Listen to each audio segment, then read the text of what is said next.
11 सितंबर 1973 बाबा वृंदावन में थे। उन्होंने शांति से शरीर त्याग दिया। न कोई शोर, न कोई मोह, बस मौन और प्रेम के साथ, जैसे कोई प्रभु के पास लौट गया हो। पर उनके भक्तों का विश्वास है बाबा आज भी हैं, उसी रूप में, उसी प्रेम में। कभी किसी की पीड़ा में साथ खड़े होते हैं तो कभी किसी को मुस्कुराते हुए रास्ता दिखा जाते हैं। कई भक्त कहते हैं बाबा ने मृत्यु के बाद भी उन्हें दर्शन दिए हैं, कभी स्वप्न में, कभी हकीकत में, कभी किसी अजनबी की वाणी में। वो अब सिर्फ शरीर से परे हो गए हैं, पर प्रेम बनकर आज भी साथ हैं। नियम करौली बाबा का प्रेम बिना शर्त था। उन्हें फर्क नहीं पड़ता था कि कौन किस जाति का है, किस देश से आया है, या कितना बड़ा पापी है। अगर कोई सच्चे मन से आया तो बाबा ने उसे गले लगा लिया। उन्होंने कभी किसी को धर्म या पंथ में नहीं बांटा। उनके लिए सब राम थे, सब लीला थी। और यही कारण है कि आज भी उनका नाम सुनते ही आंखें नम हो जाती हैं। बाबा के प्रति प्रेम केवल भारत तक सीमित नहीं रहा।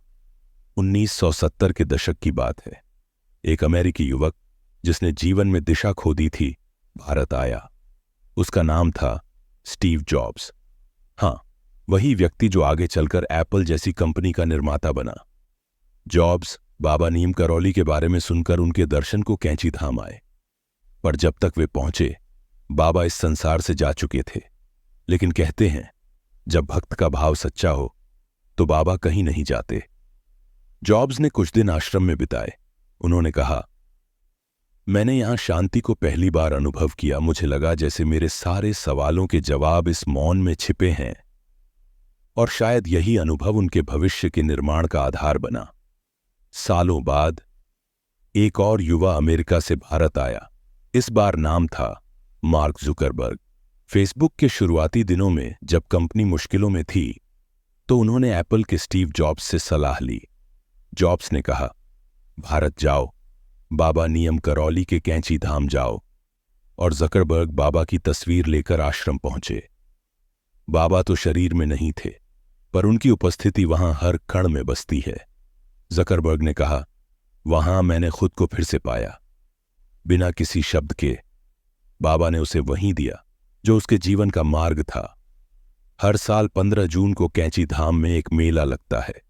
कहा जाता है बाबा ने इस दिन अपने हाथों से मंदिर की नींव रखी थी। इस दिन लाखों लोग यहां आते हैं। किसी को कोई दुआ मांगनी होती है, किसी को बस बाबा के दर्शन चाहिए। ना कोई बड़ा मंच, ना कोई प्रचार। फिर भी हर साल इतनी भीड़ उमड़ती है मानो कोई अदृश्य शक्ति उन्हें खींच लाती हो। लोग घंटों लाइन में खड़े रहते हैं और जैसे ही बाबा की मूर्ति के पास पहुंचते हैं, उनकी आंखों से अश्रुधारा बहती है, जैसे बरसों बाद कोई अपने घर लौट आया हो। बाबा हमेशा कहा करते थे, सब राम की लीला है। उनका दर्शन बहुत सरल था, लेकिन भीतर से बेहद गहरा। वे कहते, सेवा सबसे बड़ा धर्म है।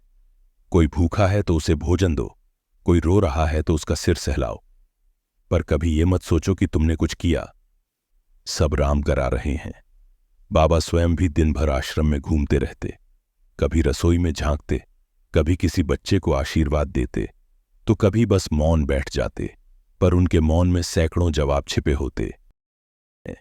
बाबा अपने आप को हनुमान जी का भक्त कहते थे, पर जो लोग उन्हें करीब से जानते थे कहते हैं बाबा स्वयं हनुमान जी का ही रूप थे। उनकी आंखों में वही करुणा थी। वो भी राम का नाम जपते थे, वो भी भक्तों की रक्षा करते थे, बिना किसी आग्रह के।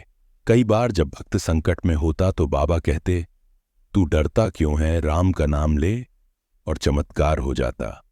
आज जब जीवन की आपाधापी में मन थक जाता है, जब रिश्तों में ठंडापन आ जाता है, जब आत्मा चुप होकर बस एक पुकार करना चाहती है, तो बाबा को याद कीजिए।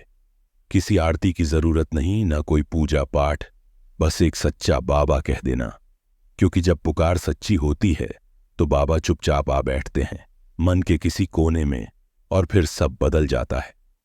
जय हनुमान, जय बाबा नीम करौली।